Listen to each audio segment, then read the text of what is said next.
Assalamualaikum warahmatullahi wabarakatuh.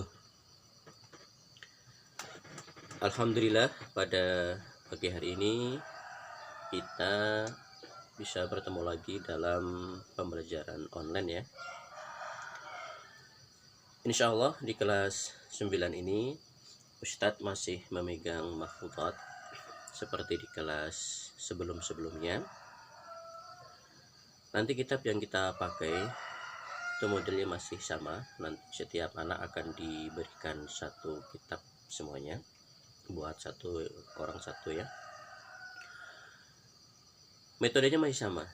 Kalau di kelas 7 bahasa Indonesia, kelas 8 bahasa Arab, di kelas 9 ini kita juga menggunakan bahasa Arab, dan setiap mahfudhatnya itu lebih panjang dibandingkan yang kelas 8 seperti itu. Tapi alhamdulillah insya Allah semuanya mudah karena kalian sudah pernah belajar sebelumnya di kelas 8 seperti itu ya. Insya Allah nanti kita jelaskan, kemudian seperti biasanya besok kita setorkan seperti itu. Biar anak sekalian, kita langsung masuk pada mahfudhat yang pertama ya, untuk menyingkat waktunya. Baik, mahfudhat pertama ini kita akan mulai dari nasihat Imam Ali. Di layar silahkan diperhatikan sambil dibaca ya. Auso Ali ibnu Abi Thalib ibnahul Hasan. Jadi ini adalah nasihat Imam Ali, nasihat untuk putranya yang bernama Hasan seperti itu. Ini nanti mahfudhatnya lumayan panjang, tetapi untuk pertemuan kali ini Ustadz hanya akan membahas setengahnya saja.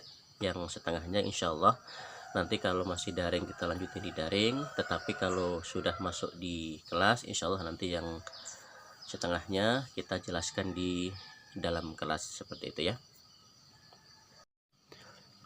Baik, kita langsung mulai yang pertama. Silahkan lihat di layar ya. Bisa sambil dibaca juga tulisan yang ada di layar. Ya bunayya, ihfad ani arba'an wa arba'an, la yadurruka ma amilta ma'ahunna. Ini adalah seruan Imam Ali kepada putranya. Ya bunayya, wahai anakku ya. Ini kata yang udah tidak asing bagi kita ya. Ya bunayya, wahai anakku, ihfad anni arba'an, ihfad jagalah dariku 4 perkara ya. Ihfad anni arba'an, jagalah dariku 4 perkara. Wa arba'an, situ maksudnya adalah dan jauhilah 4 perkara. Jadi kata Imam Ali kepada putranya Hasan, wahai anakku, jagalah 4 perkara dan jauhilah 4 perkara lainnya. La yaduruka, engkau tidak akan terjerumus ma'amilta ma'ahuna, selama engkau mengamalkannya ya.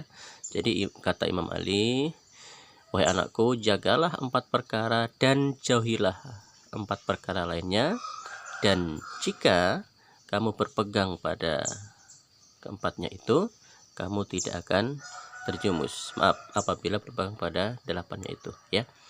Baik, nanti di sini Ustadz akan bahas yang 4 saja. Insya Allah nanti yang 4 yang harus jauh itu akan kita bahas di pertemuan berikutnya seperti itu ya. Baik, apa sih yang 4 itu? Oke, kita mulai dari yang pertama ya. Silahkan bisa dibaca juga. Yang pertama yang dimaksud Imam Ali adalah aghnal ghina al-aqlu. Aghnal ghina al-aqlu. Apa maksudnya? Sebaik-baik kekayaan adalah akal. Ini. Jadi sebaik-baik kekayaan adalah akal. Kenapa akal di sini dikatakan sebagai kekayaan yang paling kaya? Karena kita tahu dan kita paham semua bahwa apa yang terjadi seandainya manusia itu tidak memiliki akal. Bahkan akal inilah yang membedakan manusia dengan makhluk yang lain. Manusia berbuat dengan akal, ya. Dan akal ini bisa menjadi sebuah filter, bisa menjadi sebuah sumber pokok dalam kehidupan kita, baik itu untuk beraktivitas juga sumber dari akal. Maka sebaik-baik manusia itu adalah yang mempergunakan akalnya dengan baik, bersyukur dengan apa yang telah diberikan. Terkadang kita lupa bahwa kita menilai kekayaan itu di luar akal terkadang, ya. Tapi sebenarnya hakikat yang sebenarnya adalah kekayaan yang ada di dalam tubuh kita ini, yaitu adalah akal. Dan ini banyak yang terkadang kita belum paham. Terkadang kita menilai kekayaan itu adalah di luar itu semua, ya, di luar itu semuanya, ya. Maka sekali lagi anak sekalian, marilah kita jaga nikmat yang sangat besar ini, kita gunakan sebaik-baiknya, dan kita banyak bersyukur kepada Allah, ya, karena kita diberikan akal yang sempurna. Seperti itu, ya. Jadi anak sekalian, bahwa kita harus sadar, kita harus tahu bahwa kekayaan yang sesungguhnya, kekayaan yang paling besar yang diberikan Allah kepada kita adalah kesempurnaan akal. Itu yang pertama, anak. Oke, baik. Kita lanjut yang kedua. Apa yang kedua yang harus kita pahami? Di situ ada tulisan, silahkan dibaca juga. Akbarul fakri al-humku. Akbarul fakri al-humku. Apa maksudnya? Separah-parah kemiskinan adalah kebodohan, ya. Separah-parah kemiskinan adalah kebodohan.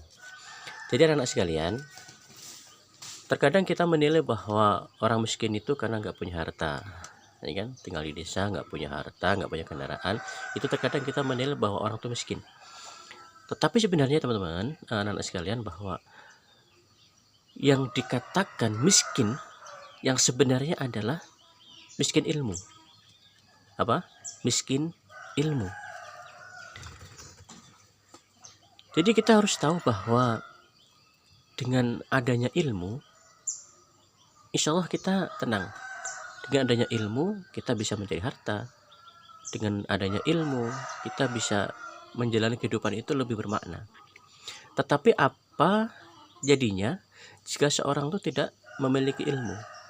Ya, dia bekerja seadanya saja, dia beramal seadanya saja tanpa ada landasan ilmu. Nah, maka harus kita yakini, kita sadari bahwa kenapa menuntut ilmu itu dianjurkan minal mahdi ilal lahdi, karena sangat penting sekali ilmu ini. Ilmu ini adalah sebuah kekayaan yang dia tidak ternilai, ya, tidak ternilai. Seseorang yang memiliki akal yang sempurna, dia senantiasa akan menggunakan waktunya untuk belajar, karena dia tahu bahwa dengan memiliki ilmu, insya Allah hidupnya akan tenang, hidupnya akan tentram seperti itu.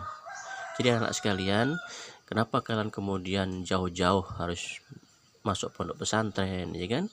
Harus pisah dengan keluarga. Untuk apa? Untuk ilmu. Karena bekal terbaik yang diberikan orang tua kepada anak-anaknya adalah ilmu, berupa pendidikan itu. Maka kita harus bersyukur ketika kita masih diberikan kesempatan untuk belajar. Kita harus banyak bersyukur nih, ya kan? Karena berapa banyak dari teman-teman seusia kita, seusia kalian itu yang tidak bisa menikmati nikmatnya belajar. Jadi mari gunakan waktu sebaik-baiknya untuk menuntut ilmu, cari ilmu sebaik-baiknya, sebanyak-banyaknya, meskipun terkadang ilmu itu saat ini belum berguna, tetapi insya Allah di kemudian hari ilmu itu akan bermanfaat. Baik anak, kita lanjutkan mahfudzat yang ketiga, ya. Apa yang dimaksud Imam Ali yang ketiga, yaitu au hasul wahsyatil al-ujbu. Au hasul wahsyati al-ujbu, ya. Silakan dibaca. Au hasul wahsyati al-ujbu. Maksudnya apa? Sehina-hina sifat adalah kebanggaan pada diri sendiri, ya. sehina-hina sifat adalah membanggakan diri sendiri. Kenapa? Karena ketika orang itu sudah merasa dirinya paling hebat, ketika dia ngerasa dirinya paling bagus, maka terkadang dia malas untuk belajar, ya kan? Ketika seorang itu sudah ngerasa dirinya paling pintar di antara yang lain, maka dia kadang malas. Kenapa? Ngerasa sudah paling pintar seperti itu, ya. Menjadi baik itu harus, tetapi merasa paling baik di antara yang lain itu tidak boleh, ya. Menjadi bagus itu harus, tetapi merasa paling bagus di antara yang lain itu tidak boleh, ya. Tempatkan posisi kita itu selalu dalam kekurangan, sehingga apa, ketika kita masih banyak kekurangan, kita akan senantiasa semangat untuk belajar, semangat untuk berusaha menjadi lebih baik. Itu anak-anak ya. Jadi hindari sifat sombong, hindari sifat selalu membanggakan diri, hindari sifat bahwa akulah yang terbaik. Tidak boleh, ya. Kita harus tetap menjadi orang yang tawadhu anak-anak. Baik, kita lanjut yang keempat ya. Ini yang terakhir yang kita bahas di pertemuan kali ini. Akhbarul hasabi husnul khuluqi. Akhbarul hasabi husnul khuluqi. Apa artinya? Di situ maksudnya adalah sebaik-baik kemuliaan adalah akhlak mulia, ya. Sebaik-baik kemuliaan adalah akhlak mulia atau akhlak yang baik. Jadi apa sih tabungan yang paling baik? Amal tentunya. Selain amal apa? Akhlak yang baik, ya. Karena seorang setelah kita meninggal itu akan dikenang, akan diingat bahwa kita itu semasa hidupnya seperti apa sih, seperti itu. Kalau kita meninggalkan kebaikan, kalau kita selama hidup itu menerapkan akhlak yang mulia, insya Allah yang akan selalu dikenang orang jika mengingat kita itu adalah kebaikan-kebaikan kita, ya. Bagaimana tutur kata kita yang sopan, akhlak kita yang baik, ya kan, yang akan diingat seperti itu. Maka marilah kita senantiasa menerapkan akhlak yang baik, budi pekerti yang baik, ya kan. Bahkan Rasul sendiri katakan sebagai uswah hasanah yang sempurna, sebaik-baik suri Tuhan adalah Rasulullah, gitu ya. Jadi akhlak Rasulullah itu luar biasa. Rasul itu diutus salah satunya adalah untuk menyempurnakan akhlak seperti itu anak, ya. Apalagi kita nih, kita sebagai seorang santri nih, sekolahnya di pondok pesantren. Nah, otomatis kita harus menjadi anak yang berakhlak, kita harus menjadi anak yang soleh. Kenapa? Karena kita ada di pesantren, ya. Kita sebagai seorang santri itu luar biasa, gelar yang sangat luar biasa santri itu. Maka kita harus menjaga amanah itu, ya. Dimanapun kita berada, ingat bahwa kita sebagai seorang santri. Alhamdulillah anak sudah selesai 4 hal yang pertama yang harus kita pegang, ya, sesuai dengan nasihat Imam Ali kepada putranya Hasan. Yang 4 hal berikutnya yang harus dijauhi insya Allah kita jelaskan di pertemuan berikutnya. Oke, baik anak-anak, tugas kalian setelah menyimak video tadi adalah mencatat mahfudot yang sudah jelaskan tadi, ya. Jadi mencatat mulai dari judulnya sampai nomor 4 yang kita bahas tadi. Itu tugasnya hari ini. Ingat, tugasnya adalah mencatat Arabnya dari mulai judul sampai yang nomor 4 yang kita jelaskan tadi. Silahkan ditulis di buku tulis, kemudian nanti difoto. Yang selanjutnya tugasnya nanti silahkan kalian kirim lewat WhatsApp, ya. Nomornya yang ini silahkan dicatat, 0822 2508 5989. Ingat, silahkan dicatat nomor WhatsAppnya 0822 2508 5989. Baik, itu ya anak-anak yang untuk tugas hari ini setelah kalian menyimak video dari awal tadi. Semoga bermanfaat. dan Ustadz tunggu tugasnya. Silahkan nanti pokoknya kalau sudah selesai tugasnya silahkan dikirim saja ke nomor WhatsApp yang tadi itu. Semoga apa yang kita lakukan pada pagi hari ini dicatat sebagai amal kebaikan kita yang insya Allah akan memberatkan timbangan amal kita kelak di hari akhir. Amin amin ya robbal alamin. Ustadz akhiri, assalamualaikum warahmatullahi wabarakatuh.